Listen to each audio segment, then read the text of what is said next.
Dear students, let us begin with the second part of the lesson on India's relation with Pakistan, in which we will learn about the East Pakistan War, the Simla Agreement, the 1998 nuclear test, the Kargil War, the composite dialogue process in 2004, the Mumbai terror attacks, and deteriorating relations and continued tensions between India and Pakistan.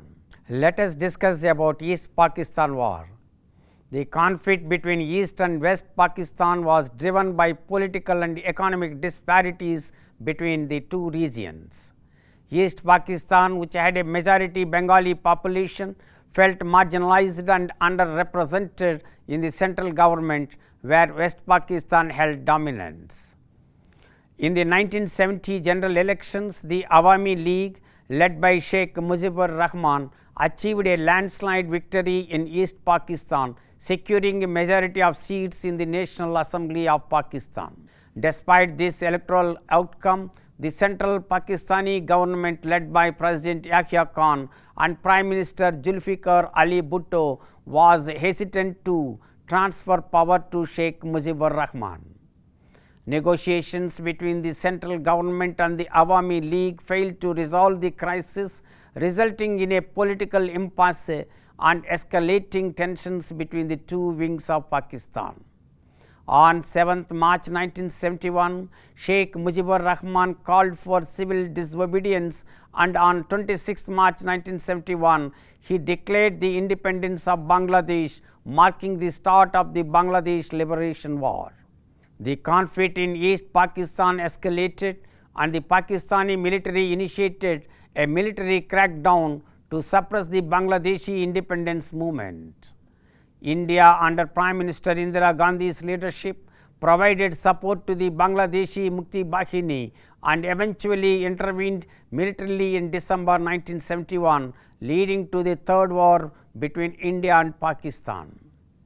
The war concluded on 16 December 1971 with the surrender of Pakistani forces in Dhaka, resulting in the creation of the independent state of Bangladesh. Let us discuss about the Simla Agreement. In July 1972, Indian Prime Minister Indira Gandhi and Pakistani Prime Minister Zulfikar Ali Bhutto signed the Simla Agreement.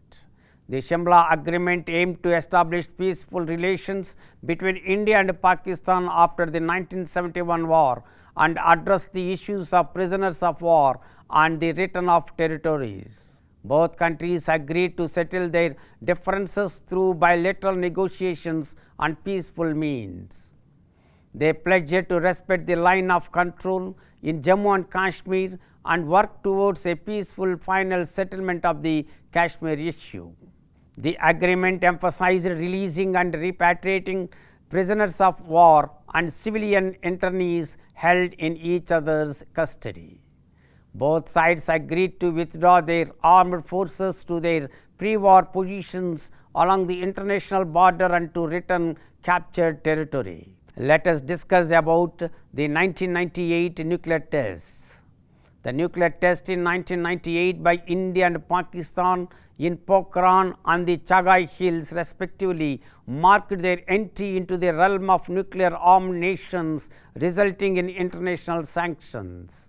The tests were a culmination of years of development of their nuclear capabilities, conducted in response to regional security concerns and perceived threats from each other. India's test, codenamed Operation Shakti, involved the detonation of 5 nuclear devices, while Pakistan's test, codenamed Chagai 1 and Chagai 2, included 6 nuclear explosions. These tests demonstrated their nuclear capabilities to the world and heightened concerns about nuclear proliferation in South Asia. The 1998 nuclear tests, while intensifying global concerns about nuclear proliferation and regional stability, also underscored South Asia's complex and delicate nature of security dynamics. The nuclear test fundamentally altered the security calculus in the region and added a layer of complexity to India-Pakistan relations, which continue to be a subject of international concern and diplomacy to this day. In response to the test, the international community, including major world powers, expressed deep concern and condemned the actions of both India and Pakistan. The United Nations Security Council passed resolutions urging the two countries to refrain from further nuclear tests and to engage in dialogue to resolve their disputes peacefully. Additionally, economic and military sanctions were imposed on both nations to discourage further nuclear proliferation and curb their nuclear ambitions. These sanctions had a significant impact on the economies and international standing of both India and Pakistan. They faced restrictions on foreign aid, trade and access to sensitive technologies. However, it is important to note that these sanctions did not deter India and Pakistan from maintaining and expanding their nuclear arsenals in subsequent years, as both countries continue to develop their nuclear capabilities. Let us discuss about Kargil War. The year 1999 witnessed the Kargil War, the first armed confrontation since the nuclear test by India and Pakistan. The war began in May 1999 when Pakistani forces, including regular troops and militants, infiltrated into the Kargil district of Jammu and Kashmir on the Indian side of the LOC. The infiltration took India by surprise, as it was seen as a violation of the established territorial boundaries and a direct challenge to India's control over the region. As the conflict escalated, it drew international attention and concern. The United States and Russia, among other countries, played a crucial role in diplomatic efforts to de-escalate the situation. They called for an end to hostilities and a return to the status quo along the line of control. Diplomatic efforts, particularly the involvement of the United States, played a pivotal role in diffusing the crisis.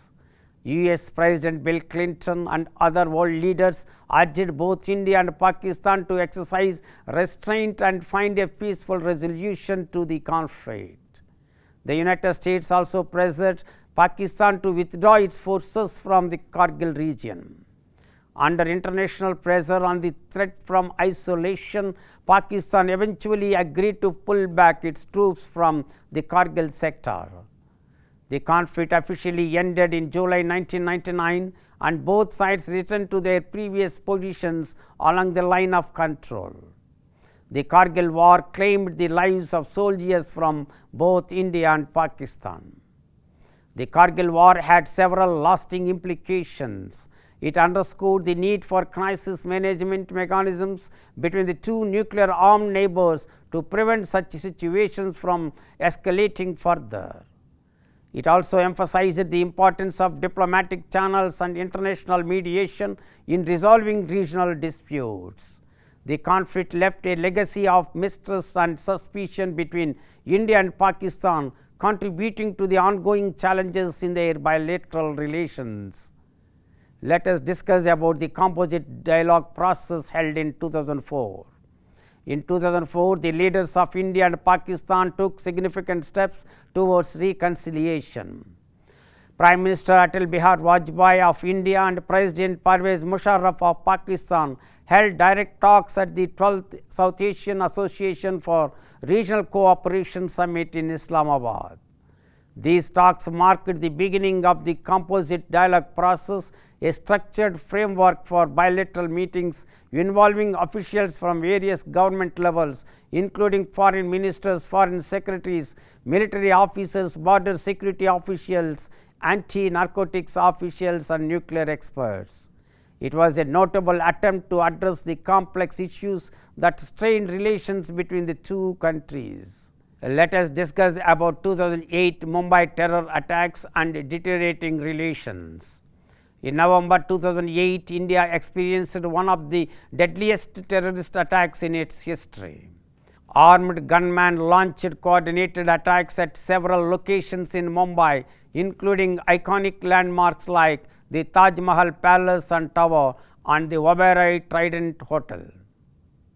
Over 160 people were killed in these attacks, with the siege at the Taj Mahal Palace and Tower accounting for most casualties.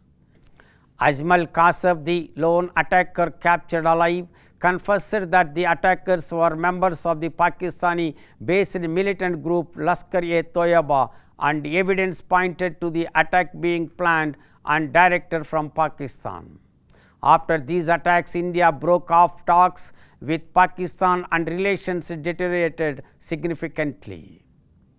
Let us discuss about continued tensions from 2009 onwards. In 2009, the Pakistani government acknowledged that the Mumbai attacks were planned on its soil but denied official sanction or assistance from its intelligence agencies. India maintained a firm stance demanding that Pakistan take meaningful steps to crack down on militant groups operating from its territory as a precondition for resuming substantive talks. Tensions persisted, with both countries reluctant to initiate a diplomatic dialogue.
I hope you understood what we discussed about the East Pakistan War, the Simla Agreement, the 1998 nuclear test, the Kargil War, the composite dialogue process in 2004, the Mumbai terror attacks and deteriorating relations and continued tensions.